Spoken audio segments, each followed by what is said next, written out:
El almirante Questor se encontraba en el puente de su enorme nave de guerra, observando las estrellas a través de la amplia ventana de observación. Su nave era una de las 50 que componían la flota de ataque más grande que el Imperio Zapiriano había enviado jamás para conquistar un nuevo mundo. Cada nave medía más de 3 kilómetros de largo y estaba repleta de armas suficientes para destruir ciudades enteras en segundos. Los zapirianos se habían expandido por la galaxia durante más de 300 años. Eran seres altos de piel grisácea, con grandes ojos negros y dedos largos, capaces de operar sus computadoras avanzadas más rápido que cualquier otra especie que hubieran conocido. Su tecnología era mucho mayor que cualquier otra.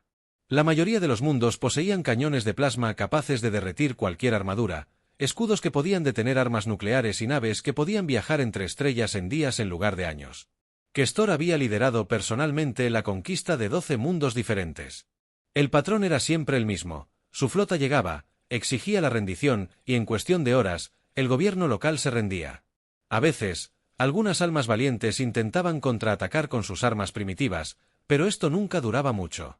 La mayoría de las especies eran lo suficientemente inteligentes como para saber cuándo. Derrotado, este nuevo objetivo era diferente. Aunque el planeta era llamado Terra por sus habitantes, las computadoras zapirianas lo habían designado como objetivo. El mundo 847 era un pequeño mundo azul y verde que orbitaba una estrella amarilla en lo que los humanos llamaban la Vía Láctea. La especie dominante se autodenominaba Humanae. Según los informes de los exploradores, apenas eran más avanzados que los habitantes de las cavernas. Los humanos habían desarrollado recientemente armas nucleares, que los zapirianos consideraban tecnología antigua. Habían logrado enviar algunas naves pequeñas a su luna y construido una pequeña estación espacial. Pero eso era lo máximo que había avanzado su programa espacial. La mayor parte de su población aún vivía en la superficie de su mundo, hacinada en ciudades que serían blancos fáciles para los cañones de plasma zapirianos. Lo que facilitó aún más esta conquista fue que los humanos estaban divididos en lugar de tener un solo gobierno como la mayoría de los mundos civilizados. Terra tenía casi 200 países diferentes. Estos países a menudo luchaban entre sí y parecían incapaces de colaborar en nada importante. Los analistas militares zapirianos confiaban en que esta división haría la conquista rápida y fácil. Capitán Vesna, la segunda al mando de Questor, se acercó con un bloc de datos en sus largos dedos. Era más joven que el almirante, pero había demostrado su valía en batalla contra los rebeldes centuriones 5 años antes. Sus ojos negros mostraban la misma confianza que llenaba a toda la tripulación del puente. Almirante, nuestros exploradores han completado su informe final sobre Terra, dijo, entregándole el bloc. Los humanos tienen aproximadamente 8.000 millones de individuos repartidos en 7 continentes. Sus armas más avanzadas son misiles nucleares, pero solo tienen unos pocos miles. Nuestros escudos pueden detener fácilmente cualquier cosa que nos disparen. Questor miró la información del bloc. Las imágenes mostraban ciudades humanas con edificios primitivos de hormigón y acero. Sus fuerzas militares usaban armas de proyectiles que disparaban pequeñas balas de metal. Tecnología que los zapirianos habían abandonado hacía siglos. Sus aviones eran lentos y torpes en comparación con los cazas zapirianos. ¿Cuánto tiempo estima que la conquista durará? Questor preguntó. No más de 72 horas. Almirante, probablemente menos. Una vez que demostremos nuestra superior potencia de fuego, sus gobiernos preferirán rendirse antes que ver sus ciudades destruidas. ¿Es la elección lógica? Questor asintió. Siempre fue la elección lógica. Ninguna especie había sido tan insensata como para seguir luchando una vez que vieron lo que la tecnología zapirana podía hacerle a su mundo. Mientras tanto, al otro lado de la galaxia, el comandante Hake Morrison tenía problemas para dormir. Se encontraba en la sala de control de la Iniciativa de Defensa Planetaria, una nueva instalación construida en las profundidades de una montaña en Colorado. La IDP se había creado solo 2 años antes, cuando los gobiernos de la Tierra finalmente acordaron que debían prepararse para la posibilidad de contacto con especies alienígenas hostiles. Hake era un expiloto de la Fuerza Aérea que había sido elegido para liderar la IDP debido a su experiencia con aeronaves experimentales y su capacidad para pensar con rapidez bajo presión. Tenía 35 años, cabello castaño corto y ojos azules penetrantes que parecían observar todo lo que lo rodeaba. Esos ojos estaban enfocados en una pantalla de computadora que mostraba datos de estaciones de monitoreo del espacio profundo alrededor del sistema solar. La DRA. Lisa Grant estaba sentada en la estación junto a él. Sus dedos se movían rápidamente sobre el teclado mientras analizaba las extrañas lecturas que habían estado detectando durante las últimas 3 semanas. Lisa era una de las mejores del mundo.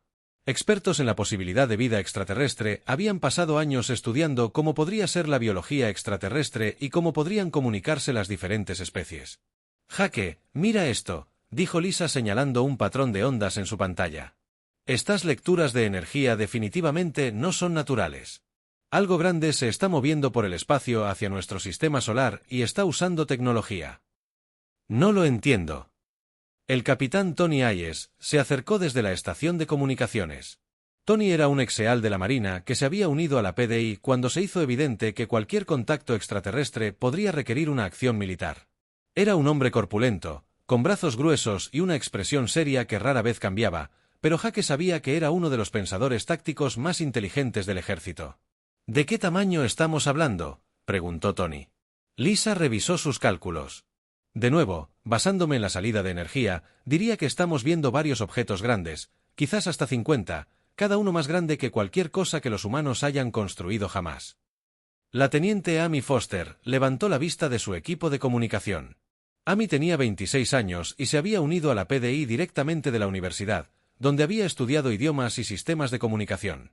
Era responsable de monitorear todas las frecuencias de radio que pudieran transmitir mensajes extraterrestres. «Estoy captando algo más», dijo Amy, ajustándose los auriculares. «Hay una transmisión que viene de la misma dirección que esas lecturas de energía. No es estática aleatoria, definitivamente es una señal organizada, como si alguien intentara comunicarse». Jake sintió un nudo en el estómago. Durante 2 años, el PDI se había estado preparando para este momento, pero ahora que realmente estaba sucediendo, se dio cuenta de lo poco que sabían sobre a qué podrían enfrentarse. Las armas de la Tierra estaban diseñadas para luchar contra otros humanos, no contra especies alienígenas avanzadas con tecnología desconocida. ¿Cuánto tiempo les llevaría llegar a la Tierra? Jake preguntó. Lisa miró sus cálculos una vez más. A su velocidad actual, tal vez 2 semanas, posiblemente menos, si podían ir más rápido de lo que estamos viendo. Los 4 miembros del equipo se miraron en silencio. Todos sabían lo que esto significaba. Después de millones de años preguntándose si los humanos estaban solos en el universo, estaban a punto de obtener su respuesta y basándose en el tamaño de lo que fuera que se acercaba a la Tierra, podría no ser el primer contacto amistoso que los científicos optimistas siempre habían esperado. Jake se dirigió al teléfono seguro que conectaba directamente con la Casa Blanca y el Pentágono. Era hora de despertar a algunas personas muy importantes y decirles que la mayor prueba de la humanidad estaba a punto de comenzar.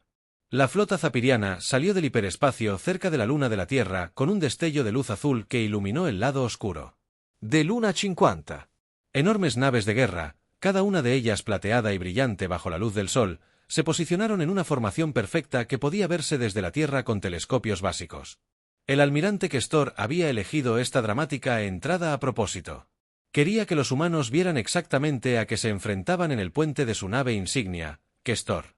Activó el sistema de comunicación que transmitiría su mensaje a todas las redes de radio, televisión e informática del planeta. Había dado este mismo discurso a docenas de otras especies y siempre había funcionado. Las palabras eran simples y directas, diseñadas para que la rendición pareciera la única opción lógica. Gente de Terra, su voz resonó por toda la Tierra en todos los idiomas principales, traducidos por computadoras zapirianas. Soy el almirante Kestor del Imperio Zaperiano. Su mundo ha sido seleccionado para incorporarse a nuestro territorio. Tienen 72 horas para rendirse por completo. Depongan todas las armas. Disuelvan sus gobiernos y prepárense para una nueva administración. Si cumplen, su especie podrá continuar existiendo bajo nuestro mandato. Si se resisten, sus ciudades serán destruidas y su población reducida a un tamaño manejable. Esto no es una negociación. Esto es un hecho. El mensaje terminó y Kestor se recostó en su silla de mando con satisfacción. Para entonces, todos los gobiernos de la Tierra estarían en pánico. Sus líderes convocarían reuniones de emergencia. Sus comandantes militares estarían observando sus patéticas armas y dándose cuenta de lo desesperada que era su situación. En cuestión de horas, las ofertas de rendición comenzarían a llegar, pero eso no fue lo que sucedió.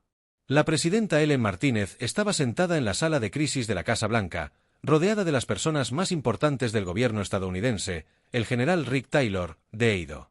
El Pentágono estaba a su derecha y el Dr. Carl Peterson, de la NASA, a su izquierda. Las pantallas de vídeo alrededor de la sala mostraban reuniones similares en todas las principales capitales de la Tierra: Londres, Moscú, Pekín, Nueva Delhi, Tokio, Berlín. Todos estaban conectados a la misma conferencia telefónica de emergencia. Bueno, la presidenta Martínez dijo después de que el mensaje alienígena terminara de reproducirse: creo que todos podemos estar de acuerdo en que la diplomacia no va a funcionar aquí. El primer ministro británico habló desde Londres. Nuestros analistas militares han estado estudiando esas naves desde que aparecieron. Las lecturas de energía están más allá de todo lo que hemos visto. Si quisieran destruirnos ahora mismo, probablemente podrían hacerlo. Tal vez, dijo el general Taylor. Pero dieron 72 horas. Eso significa que quieren algo de nosotros.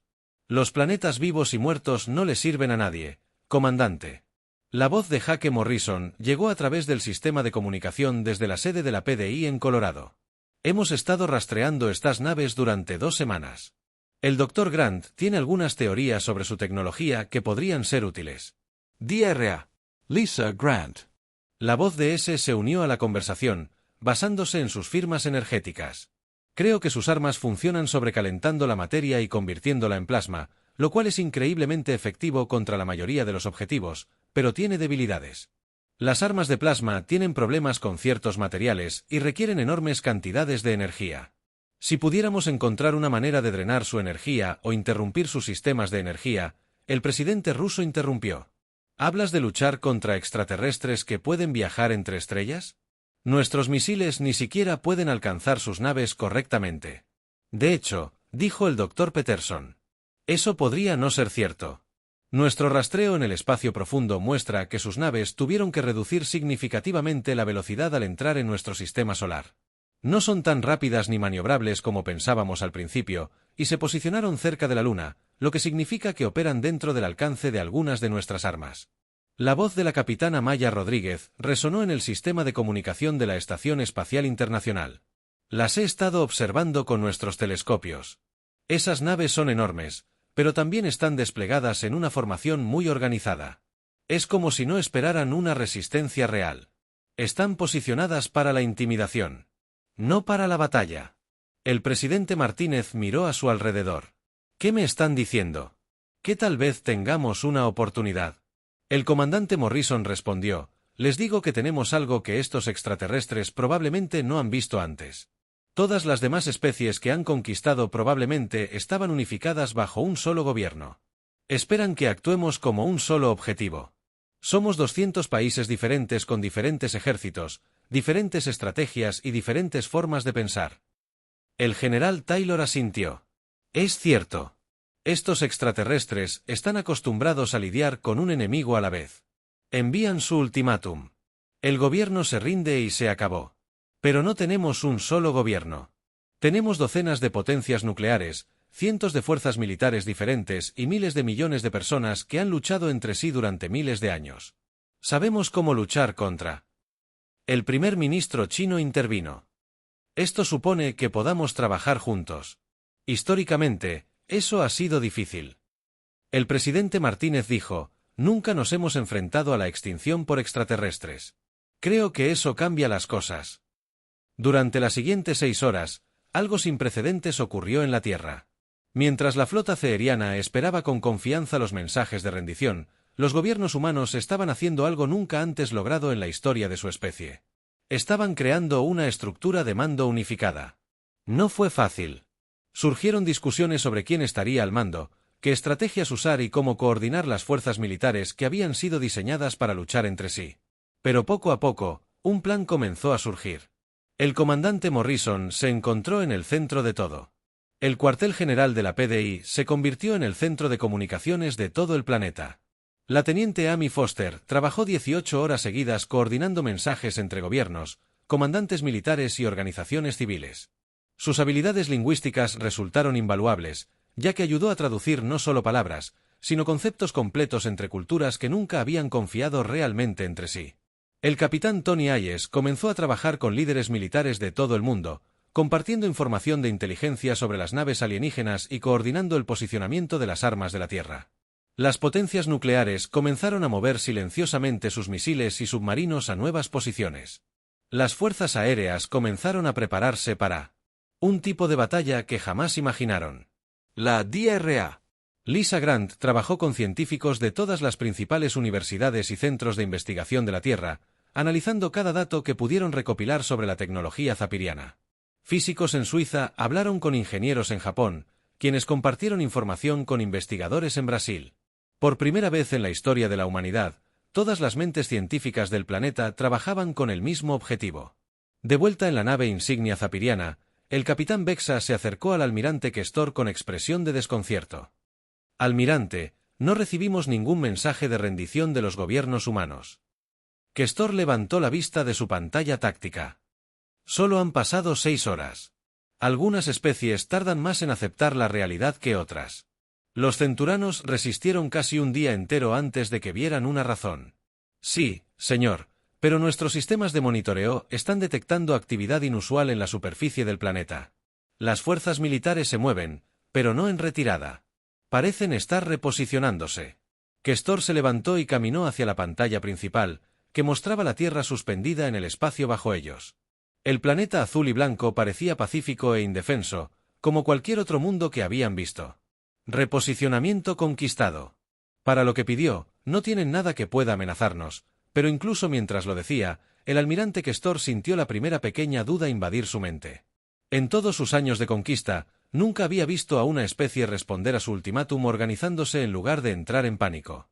Los humanos estaban haciendo algo inesperado, y en la guerra, lo inesperado siempre era peligroso. 48. Habían pasado horas desde el ultimátum zapiriano y el almirante Questor estaba cada vez más confundido por el comportamiento humano. Sus oficiales de inteligencia informaron que, en lugar de prepararse para la rendición, los humanos estaban haciendo algo sin sentido militar. Estaban alejando sus fuerzas de sus ciudades y dispersándolas por todo el planeta. La almirante capitana Vesna dijo, al estudiar su despliegue táctico, que los humanos habían trasladado la mayoría de sus aeronaves a pequeños aeródromos en zonas remotas. Sus buques de guerra están dispersos por todos los océanos. En lugar de proteger sus principales puertos, incluso sus fuerzas terrestres están posicionadas en montañas y bosques. En lugar de defender centros de población, Questor examinó los informes con creciente irritación. Este es un comportamiento irracional.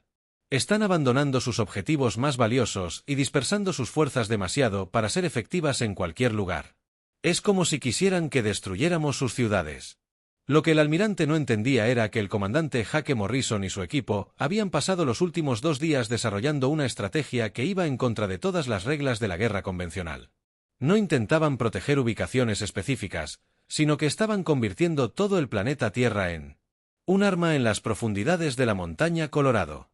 Jake se paró frente a una enorme pantalla mural que mostraba todos los continentes de la Tierra.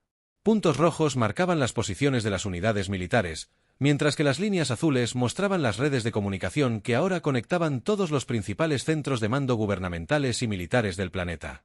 Por primera vez en la historia de la humanidad, la Tierra tenía una única estructura de mando unificada.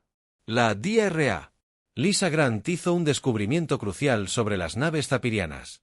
Sus sensores eran increíblemente avanzados, pero habían sido diseñados para escanear tecnología y grandes fuentes de energía. No estaban equipados para detectar ciertos tipos de fenómenos naturales comunes en la Tierra, pero raros en otros mundos. Los extraterrestres esperan que luchemos contra ellos en el espacio o en el aire. Jake explicó a los comandantes militares reunidos alrededor de la pantalla, pero vamos a hacer algo que no esperarán. Vamos a obligarlos a descender a nuestra atmósfera, donde conocemos el terreno y ellos no. El general Rick Taylor asintió con gravedad. Es arriesgado si no podemos hacerles daño. Una vez que estén aquí abajo, tendremos naves de guerra alienígenas sobrevolando nuestras cabezas sin nada que pueda detenernos. Ellos. Ahí es donde entra en juego la investigación del Dr. Peterson. Jake dijo que el Dr. Carl Peterson dio un paso al frente sosteniendo una tableta de datos llena de cálculos. Hemos estado estudiando el campo magnético de la Tierra y las condiciones atmosféricas. Las naves extraterrestres generan enormes señales electromagnéticas que interactuarán con el campo magnético natural de nuestro planeta de maneras que probablemente no han considerado. Si podemos amplificar esas interacciones, el capitán Tony Hayes interrumpió. ¿Estás hablando de usar todo el planeta como arma? Jake dijo que el capitán Rodríguez ha estado monitoreando las naves extraterrestres desde la estación espacial. Maya, diles que has observado. La voz de la capitana Maya Rodríguez llegó a través del sistema de comunicación desde su puesto de mando en las montañas rocosas, donde fue reubicada cuando la estación espacial fue evacuada. Las naves extraterrestres mantienen su posición utilizando algún tipo de tecnología de manipulación gravitacional, pero cada vez que ajustan su posición, nuestros instrumentos detectan fluctuaciones en el campo magnético de la Tierra. Ya están afectando a nuestro planeta con solo estar aquí. La teniente Amy Foster levantó la vista de su consola de comunicaciones. He estado coordinando con radioaficionados de todo el mundo. La presencia extraterrestre está causando interferencias con señales de radio en patrones nunca antes vistos. Si pudiéramos amplificar esa interferencia, la doctora Lisa Grant añadió, he estado trabajando con geólogos y sismólogos de todo el mundo. La DRA. Nina Clark en Yellowstone ha descubierto algo interesante sobre la actividad tectónica desde la llegada de los extraterrestres. Jake activó otra pantalla que mostraba un mapa de la actividad sísmica. En todo el mundo, díganle a Nina. La voz de la doctora Nina Clark provenía de la estación de investigación de Yellowstone. Los campos gravitacionales de las naves extraterrestres están causando pequeños cambios de tensión en las placas tectónicas de la Tierra. Los cambios son pequeños, pero medibles si pudiéramos cronometrar nuestra respuesta para coordinarla con la actividad sísmica natural. La voz del coronel Steve Murphy se unió a la conversación desde su centro de mando en los Alpes europeos. ¿Hablas de usar terremotos como armas? Yo hablo de usar todo. Jake dijo, montañas, océanos, la atmósfera, el campo magnético, incluso la rotación del planeta mismo. Los extraterrestres ven la Tierra como una roca más en el espacio, pero esta roca ha sido nuestro hogar durante miles de años. Conocemos todos sus trucos. La almirante Kate Williams habló desde su puesto en el Pacífico. Centro de comando de la flota, los submarinos reportan lecturas inusuales del sonar. Las naves extraterrestres están afectando las corrientes oceánicas y las capas térmicas. Si posicionamos nuestras fuerzas correctamente, podríamos aprovechar esos cambios. Dr. Paul Anderson. La voz de S resonó desde el CERN en Suiza. Hemos estado realizando cálculos en los aceleradores de partículas. Si nos coordinamos con otras instalaciones de investigación en todo el mundo, podríamos crear anomalías gravitacionales localizadas que podrían interferir con los sistemas de propulsión alienígenas. Jake miró a su alrededor, a todas las pantallas que mostraban líderes militares, científicos y funcionarios gubernamentales de todos los continentes de la Tierra. Esto es lo que haremos. Vamos a dejar que ataquen nuestras ciudades. La sala quedó en silencio. La voz de la presidenta Ellen Martínez llegó a través del sistema de comunicación. Jake, espero que sepas lo que estás haciendo. Cuando bajen a atacar nuestros centros de población, entrarán en nuestra atmósfera a baja altitud. Eso es cuando activemos la trampa. Cada cordillera se convierte en una fortaleza. Cada océano se convierte en un laberinto. Cada ciudad se convierte en cebo. En una trampa que cubre todo el planeta. El capitán Tony Hayes estudió la pantalla táctica. ¿Estás asumiendo que morderán el anzuelo? ¿Y si se quedan en órbita y nos bombardean desde el espacio? No lo harán. DRA. Lisa Grant dijo. He estado analizando sus conquistas anteriores. Los zafirianos no destruyen los mundos por completo, quieren gobernarlos, lo que significa que necesitan la infraestructura intacta y la población con vida. Pero, si son derrotados, vendrán a ocupar nuestras ciudades, no a destruirlas desde la órbita. Jake activó la parte final de la pantalla, mostrando una compleja red de conexiones entre unidades militares, instalaciones científicas y una red de comunicación que abarca todo el planeta. La Operación Colmena ya está activa.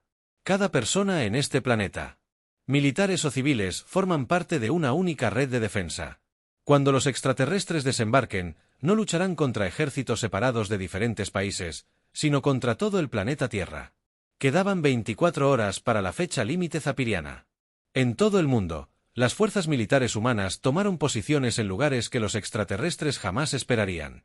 Las tropas de montaña prepararon emboscadas en valles estrechos. Las fuerzas navales se posicionaron para usar las capas térmicas oceánicas como camuflaje. Las unidades de la Fuerza Aérea se desplegaron entre miles de pequeños aeródromos, listas para coordinar ataques desde todas las direcciones a la vez. Los científicos en centros de investigación de todos los continentes se prepararon para convertir sus equipos en armas. El gran colisionador de hadrones en Suiza. Los radiotelescopios en Australia. Las estaciones de monitoreo sísmico en zonas sísmicas. Incluso los sistemas de monitoreo meteorológico estaban todos conectados a la red de defensa global en ciudades de todo el mundo. Los civiles fueron evacuados a refugios subterráneos, pero no para ocultarse. Posicionados para coordinar las comunicaciones, proporcionar inteligencia y apoyar a las unidades militares repartidas por la superficie del planeta, el almirante Cestor miró su cronómetro. Quedaban 24 horas para la fecha límite de rendición humana. Sus naves estaban listas para comenzar el bombardeo que obligaría a los obstinados humanos a aceptar el gobierno zapiriano. Confiaba en que, una vez que vieran arder algunas de sus ciudades, los gobiernos restantes se rendirían rápidamente. Lo que no sabía era que los humanos acababan de preparar la mayor trampa en la historia de la guerra. No intentaban proteger sus ciudades, sino que las usaban como cebo para traer 50 naves de guerra alienígenas a la atmósfera de un planeta que estaba a punto de contraatacar con todas sus fuerzas. La trampa ya estaba tendida. Solo tenían que esperar a que los alienígenas mordieran el anzuelo. El plazo de 72 horas expiraba exactamente a las 6 de la mañana, hora del Pacífico. El almirante Cestor no había recibido mensajes de rendición de la Tierra. Los obstinados humanos habían decidido resistir, al igual que otras especies insensatas antes que ellos. Era el momento. Para enseñarles el precio de desafiar al imperio zapiriano, comienza el asalto. Cestorter desde el puente de sus naves insignia apunta a sus principales centros de población. Destruye lo suficiente como para quebrantar su espíritu, pero deja la infraestructura intacta. Necesitaremos esas ciudades una vez que se rindan. 50 naves de guerra zapianas comenzaron su descenso a través de la atmósfera terrestre. Sus cañones de plasma, cargados con energía letal, se acercaron a objetivos en Norteamérica, Europa, Asia y Australia. Cada nave era del tamaño de una pequeña ciudad, proyectando enormes sombras sobre el suelo mientras se preparaban para demostrar la inutilidad de la resistencia humana. El primer objetivo fue la ciudad de Nueva York. 3 naves zapirianas se posicionaron sobre Manhattan. Sus armas apuntaban a los rascacielos, pero al descender a una altitud de 1524 metros, algo inesperado sucedió.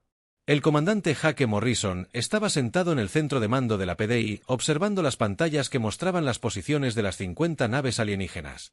«Están mordiendo el anzuelo», dijo por el micrófono. «Todas las unidades. La operación Colmena está activa. Recuerden, esperen mi señal». Las naves zapirianas sobre Nueva York abrieron fuego enviando corrientes de plasma sobrecalentado hacia la ciudad, pero su sistema de puntería se descontroló repentinamente. Lo que deberían haber sido ataques precisos contra edificios importantes, se dispersaron aleatoriamente por calles vacías y estructuras abandonadas. La teniente Vesna miró sus instrumentos confundida. «Almirante, nuestras computadoras de puntería están fallando. La interferencia electromagnética ahí abajo es más fuerte que cualquier cosa en nuestras bases de datos».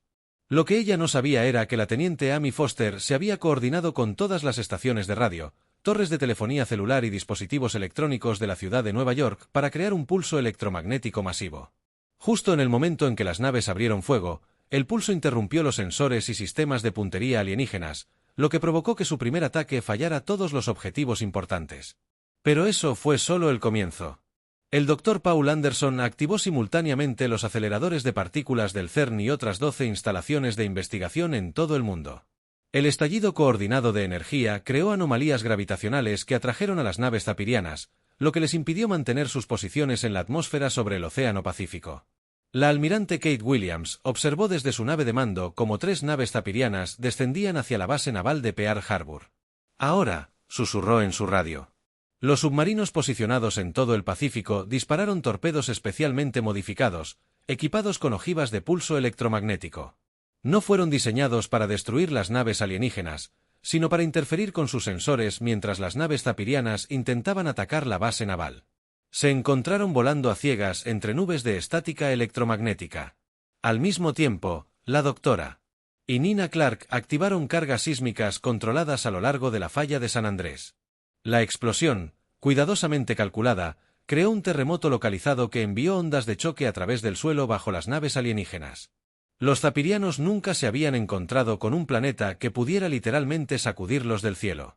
El coronel Steve Murphy coordinó la respuesta europea desde su posición en los Alpes suizos mientras las naves zaperianas descendían hacia las principales ciudades de Francia, Alemania e Italia.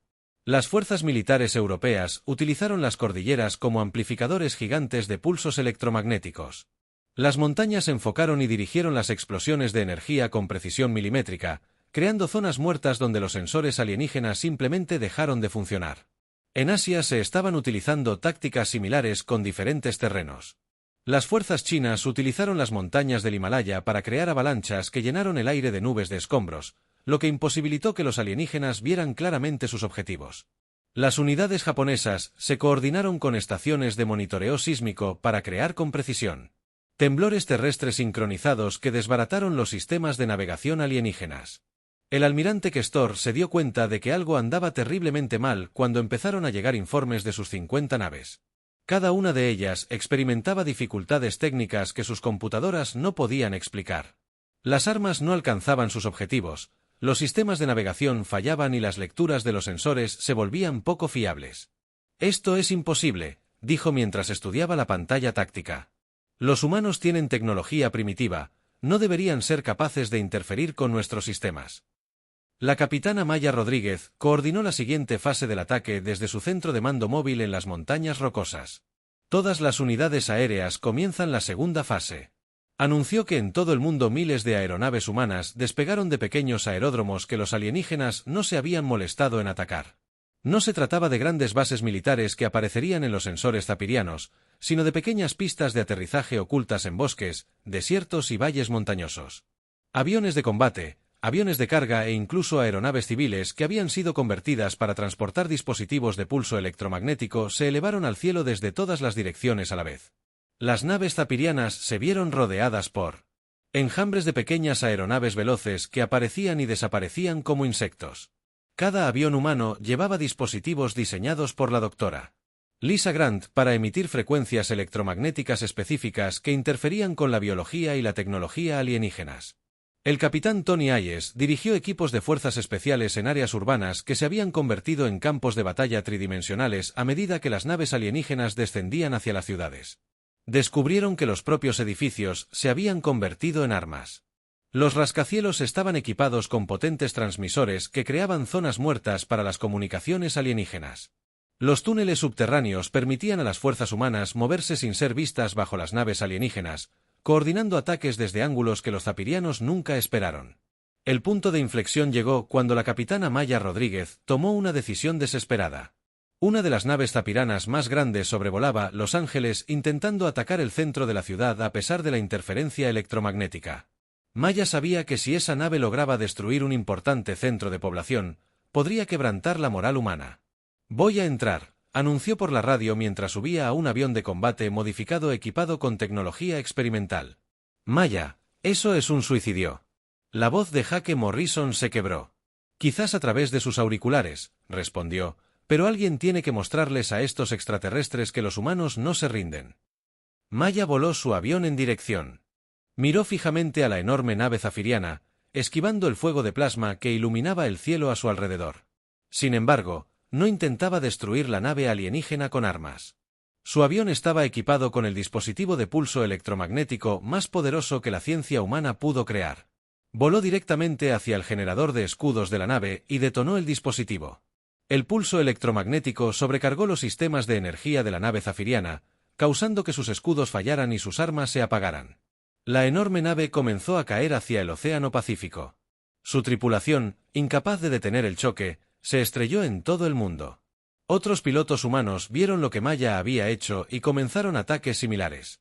Usaron sus pequeñas y rápidas aeronaves como misiles guiados, sacrificándose para desactivar los sistemas críticos de la nave alienígena. El almirante Kestor observó con horror cómo su flota comenzaba a caer del cielo. Nave tras nave reportaban fallas críticas en los sistemas. Mientras los humanos continuaban su imposible ataque coordinado, estos seres primitivos estaban haciendo algo que ninguna especie en la historia ceeriana había logrado jamás. Estaban ganando la retirada. Ordenó con voz llena de incredulidad que todas las naves se retiraran a una distancia segura, pero era demasiado. Los aceleradores de partículas del difunto Dr. Anderson crearon una red gravitacional alrededor de la Tierra que dificultó que las naves zapirianas dañadas escaparan de la atmósfera del planeta. Como insectos atrapados en una telaraña, las naves alienígenas se vieron atrapadas por el mismo planeta que habían intentado conquistar cuando su nave insignia comenzó a perder potencia y descender hacia el océano. El almirante Questor finalmente comprendió lo que sus informes de inteligencia habían pasado por alto. La Tierra no era solo otro planeta con una especie primitiva, sino un mundo donde una civilización entera había aprendido a luchar como un solo organismo, utilizando su propio planeta como arma. Los humanos habían convertido su mayor debilidad en su mayor fortaleza, en lugar de estar divididos por diferentes países y gobiernos. Habían utilizado su diversidad para crear una estrategia de defensa que ninguna especie podría haber imaginado. Cada cultura, cada conocimiento, cada característica natural de su mundo se había convertido en parte de un ataque coordinado que la galaxia nunca antes había visto cuando su nave se estrelló en el Océano Pacífico. Questor se dio cuenta de que el Imperio Zapiriano acababa de aprender una lección que cambiaría el equilibrio de poder en la galaxia. El eterno almirante Questor flotaba en la cápsula salvavidas de emergencia que se había eyectado de su nave insignia accidentada momentos antes de impactar en el Océano Pacífico. A través de la pequeña ventana, podía ver los restos en llamas de su otrora poderoso buque de guerra hundiéndose bajo las olas a su alrededor. Escenas similares se desarrollaban en los océanos y continentes de la Tierra, mientras los restos de 50 naves zapirianas cubrían la superficie del planeta. El dispositivo de comunicación del almirante cobró vida con informes de las pocas naves que habían logrado escapar de la atmósfera terrestre. De las 50 naves que habían comenzado el asalto, solo 12 seguían en condiciones de volar y todas sufrieron graves daños. En 3 siglos de conquista, el Imperio Ceeriano nunca había sufrido una derrota tan devastadora. La voz del capitán Vesna llegó a través del comunicador desde una de las naves en retirada. Almirante, detectamos aeronaves humanas acercándose a su posición. ¿Desea que intentemos rescatarlo? Cexor miró al cielo, donde pudo ver pequeñas aeronaves humanas sobrevolando. Por supuesto que sí. Deberían venir a capturarlo o matarlo. Eso era lo que cualquier especie lógica le haría al líder de una fuerza de invasión, pero algo extraño estaba sucediendo. Una de las aeronaves aterrizó en el agua cerca de su cápsula salvavidas al acercarse. Cestor pudo ver a un piloto humano dentro, para su asombro. El humano no le apuntaba con armas. En cambio, el piloto le lanzaba una cuerda para que pusiera a salvo su cápsula salvavidas. La voz del comandante Hake Morrison llegó por los altavoces de la aeronave de rescate. Almirante Questor, soy el comandante Morrison de la Iniciativa de Defensa Planetaria de la Tierra. Les ofrecemos asistencia médica y un pasaje seguro fuera de nuestro planeta, junto con los miembros supervivientes de su tripulación. El almirante zapiriano los miró con incredulidad. Están rescatando a sus enemigos. Ya no son nuestros enemigos. Hake respondió, su invasión ha fracasado y sus naves están destruidas. Ahora solo son personas que necesitan ayuda. Eso es lo que hacen los humanos. Ayudamos a las personas que necesitan ayuda. Durante las próximas horas, los equipos de rescate humano rescataron a los supervivientes zafiranos de los lugares de accidentes en todo el mundo. Los equipos médicos trataron las lesiones de los extraterrestres con rapidez. Los lingüistas del equipo adaptado trabajaron para establecer una mejor comunicación con los alienígenas capturados. Todos los humanos mostraron un nivel de compasión hacia sus antiguos atacantes que dejó a los cepirianos completamente confundidos. La DRA. Lisa Grant entrevistó a varios miembros de la tripulación zapiriana en un centro médico temporal en California. Quería comprender no solo su tecnología, sino también su psicología y cultura. Lo que aprendió cambió todo lo que los humanos creían saber sobre la galaxia. Tu especie ha conquistado docenas de mundos, le dijo a un joven ingeniero zapiriano llamado Yesl. ¿Cuántas de esas especies contraatacaron? Todas intentaron luchar al principio. Yesl respondió con sus grandes ojos negros, mostrando confusión sobre su situación actual, pero siempre se detenían al darse cuenta de que no podían ganar. Es la respuesta lógica a una fuerza abrumadora, pero los humanos no dejaron de luchar. Cuando nos dimos cuenta de que no podíamos ganar con armas convencionales, el Dr. Grant dijo, cambiamos el significado de ganar. La teniente Amy Foster había estado monitoreando las comunicaciones de las 12 naves zapirianas supervivientes que habían escapado al sistema solar exterior. La conversación que escuchaba le decía que la noticia de la derrota ya se estaba extendiendo por todo el imperio zapiriano. Hake, dijo, acercándose al comandante Morrison en el centro de mando de la IDP. Tienes que escuchar esto. Los extraterrestres están enviando mensajes a sus mundos de origen y no solo informan de una derrota militar, sino de algo que dicen que es imposible. Hake escuchó las comunicaciones extraterrestres traducidas con creciente asombro. Los supervivientes cefirianos no solo le decían a su gobierno que habían sido derrotados por humanos primitivos, sino que describían una especie que luchaba como un organismo unificado, manteniendo su diversidad individual. Un planeta que podía coordinar su defensa en todo un mundo y un pueblo que mostraba compasión a los enemigos derrotados, incluso después de que estos intentaran destruirlos. El capitán Tony Hayes se unió a la conversación. Según nuestro análisis de las computadoras de sus naves, los zafirianos tienen registros detallados de todas las especies con las que se han topado. Ninguna de ellas coordinó una defensa planetaria como nosotros. La mayoría de las especies se rindieron inmediatamente o lucharon en pequeños grupos separados que fueron fácilmente derrotados. El Dr. Carl Peterson había estado estudiando los restos de las naves alienígenas con equipos de científicos de todo el mundo. Su tecnología es impresionante, pero está diseñada para combatir enemigos convencionales. Nunca se han encontrado con una especie capaz de convertir un planeta entero en un sistema de armas. Nuestro enfoque estaba tan alejado de su experiencia que sus computadoras ni siquiera podían procesar lo que estábamos haciendo. La presidenta Ellen Martínez convocó una reunión de emergencia de líderes mundiales para discutir lo sucedido y sus implicaciones para el futuro de la Tierra. La videoconferencia incluyó a todos los gobiernos importantes del planeta, tal como ocurrió durante la crisis. Necesitamos entender lo que hemos logrado aquí. Ella dijo que esto no fue solo una victoria militar. Hemos demostrado que la humanidad puede trabajar unida ante una amenaza existencial. La pregunta es si podemos seguir trabajando juntos. Ahora que la amenaza ha terminado, el general Rick Taylor ofreció la perspectiva militar. Nuestra red de defensa sigue activa y podría usarse contra cualquier amenaza alienígena futura. Pero lo más importante es que hemos demostrado a la galaxia que la Tierra no es un objetivo fácil. Los supervivientes zapirianos difundirán la noticia de que atacar este planeta no vale la pena. La almirante Kate Williams añadió, según los prisioneros alienígenas, el imperio zapiriano controla cientos de mundos, pero todos se rindieron sin oponer mucha resistencia.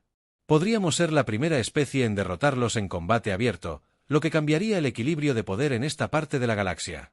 3 semanas después de la batalla, el almirante Cestor fue llevado ante el comandante Morrison para una reunión final antes de ser liberado con los demás supervivientes zaperianos. El líder alienígena había pasado su tiempo bajo custodia humana, intentando comprender cómo su tecnología superior y su abrumadora mayoría habían sido derrotados por una especie que consideraba primitiva.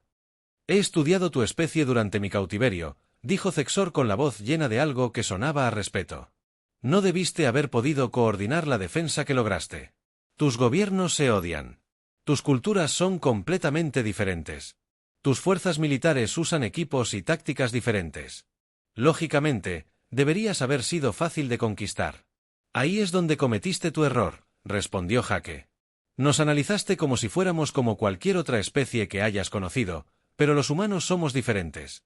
Hemos luchado entre nosotros durante miles de años, lo que significa que hemos aprendido todas las formas posibles de luchar cuando necesitábamos trabajar juntos.